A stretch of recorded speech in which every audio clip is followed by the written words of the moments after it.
സുഹൃത്തുക്കളെ, ഇതേതാ മാങ്ങ എന്നറിയോ? ഗൾഫിൽ നമ്മുടെ റൂമിൽ ബാൽക്കോണിയിൽ പിടിച്ച മാങ്ങയാണ് ഈ മാങ്ങ. കഴിഞ്ഞ ദിവസം ഈ മാങ്ങയെക്കുറിച്ച് മാങ്ങ മരത്തുമ്പോൾ തന്നെ വീണ് കിടക്കുന്നത് വീഡിയോ ഒക്കെ ഇട്ടിട്ടുണ്ടായിരുന്നു. നിങ്ങൾ കണ്ടിട്ടുണ്ടാവുമെന്ന് വിചാരിക്കുന്നു. എന്നാലും വെച്ചതിന് ശേഷം വീട് നിറയെ നല്ല മണം. ഈ മണം ഒന്ന് ചെറുതായിട്ട് പഴുക്കാൻ 2 ദിവസം വെച്ചു. കളർ വലുതായിട്ടൊന്നും മാറുന്ന കാണുന്നില്ല. ഏതായാലും ഇതിൻ്റെ റിവ്യൂ ഇന്ന് നോക്കാമെന്ന് വിചാരിച്ചു. ബിസ്മില്ലാഹിർ റഹ്മാനിർ റഹീം. തായ്ലൻഡ് ഐറ്റം എന്ന് പറഞ്ഞിട്ടാണ് വാങ്ങിച്ചത്.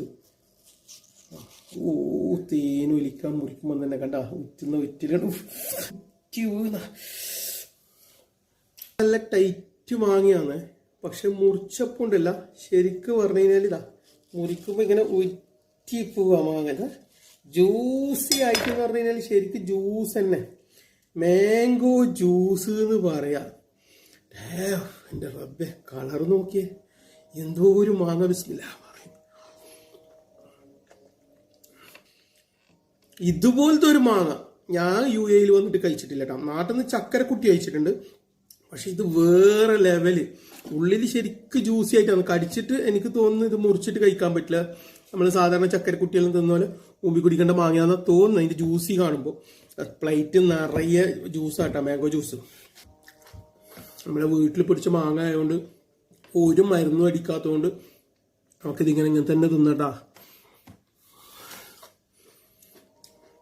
വാക്കുകളില്ല കേട്ടോ പറയാൻ ടേസ്റ്റിന്റെ കാര്യത്തിൽ. മധുരം TSS എന്തായാലും 20 മേലെ ഉറപ്പാണ്. മധുരം മാത്രമല്ല, നല്ല നീര്, ജ്യൂസിയാണ്. പിന്നെ കൂടാണ്ട് നമുക്ക് എത്ര കഴിച്ചാലും മടുക്കൂല എന്ന് പറയാൻ പറ്റുന്ന ഒരു ഐറ്റം ഇത്. ഇല ഏകദേശം കാണുമ്പോൾ ജെയിൻ ഡൈവർ പോലെ ഉണ്ടായത്. പക്ഷെ പിടിച്ചിട്ട് കാണുമ്പോൾ നമ്മളെ ദശേരി മാങ്ങന്റെ ഒരു ലുക്ക് ഉണ്ട്. ഇന്ത്യൻ്റെ തായ്ലൻഡ് ഐറ്റാണ്. തായ്ലൻഡ് ഐറ്റാണെങ്കിലും ലുക്ക് കാണുമ്പോൾ ഒരെണ്ണം കൂടിയുണ്ട്. അത് വലിയ മാങ്ങ ആയിട്ടുണ്ട്. എന്താ മോനെ, വാ, ഇതാ മോനെ മാങ്ങ.